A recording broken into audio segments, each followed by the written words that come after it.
ముఖ్యమంత్రి చంద్రబాబు నాయుడు, ఉప ముఖ్యమంత్రి పవన్ కళ్యాణ్ సారథ్యంలో రాష్ట్రంలో అధికారంలో ఉన్న తెలుగుదేశం, జనసేన, భారతీయ జనతా పార్టీ సంకీర్ణ కూటమి ప్రభుత్వంపై వైఎస్ఆర్సీపీ అధినేత మాజీ ముఖ్యమంత్రి వైఎస్ జగన్మోహన్ రెడ్డి ఘాటు విమర్శలు చేశారు. ఇప్పుడు తాజాగా రాష్ట్ర ఆర్థిక పరిస్థితి గురించి వెల్లడించారు. చంద్రబాబు కూటమి పాలనలో రాష్ట్ర ఆర్థిక పరిస్థితి తీవ్ర ఆందోళనకరంగా మారిందని జగన్ పేర్కొన్నారు. కాగ్ నివేదికలే ఈ విషయాన్ని స్పష్టం చేస్తున్నాయని తెలిపారు. కూటమి ప్రభుత్వం చెప్పేదానికి పూర్తి విరుద్ధంగా కాగ్ నివేదికలు వాస్తవాలను వెల్లడించి చేస్తున్నాయని చెప్పారు. తాజాగా కాగ్ నివేదికలను ఉపహరిస్తూ వైఎస్ జగన్ ఎక్స్ వేదికగా రాష్ట్ర ఆర్థిక పరిస్థితిపై ఓ పోస్ట్ చేశారు. ఈ ఏడాది ఏప్రిల్లో జీఎస్టీ వసూళ్లు అత్యధికంగా 3,354 కోట్ల రూపాయలుగా ఉన్నట్లు చంద్రబాబు కూటమి ప్రభుత్వం ప్రకటన చేసింది. కానీ అది అబద్ధమని కాగ్ నివేదిక వాస్తవ లెక్కలను ప్రకటించిందని అన్నారు. 2024 ఏప్రిల్తో పోలిస్తే 2025 ఏప్రిల్లో ప్రభుత్వ ఆదాయం ఏకంగా 24.20% తగ్గిందని జగన్ వివరించారు.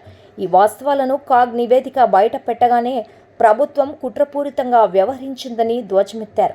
ఏప్రిల్ విషయాలు చెప్పకుండానే మే నెలలో జీఎస్టీ ఆదాయాలు రికార్డు స్థాయిలో పెరుగుతున్నాయంటూ ప్రభుత్వం ప్రకటనలు చేసిందని విమర్శించారు. సర్దుబాటు కారణంగా కేంద్రం నుండి రావాల్సిన 796 కోట్ల రూపాయలు తగ్గిందని, అందువలన జీఎస్టీ ఆదాయాలు సైతం తగ్గాయని కాగ్ నివేదిక ప్రకటించినట్లు జగన్ వివరించారు.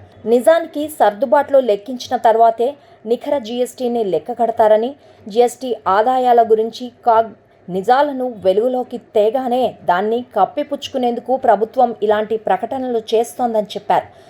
టీడీపీ ప్రభుత్వం చెప్పేదానికి పూర్తి విరుద్ధంగా కాగ్ నివేదికలు వాస్తవాలను వెల్లడించి చేస్తున్నాయని, దాన్ని బట్టి చూస్తే రాష్ట్ర ఆర్థిక పరిస్థితి మందగమనంలో ఉన్నదనే తేలిపోయిందని జగన్ అన్నారు. గత ఏడాదితో పోలిస్తే పన్ను ఆదాయాలు 12.21% తగ్గాయని గుర్తు చేశారు.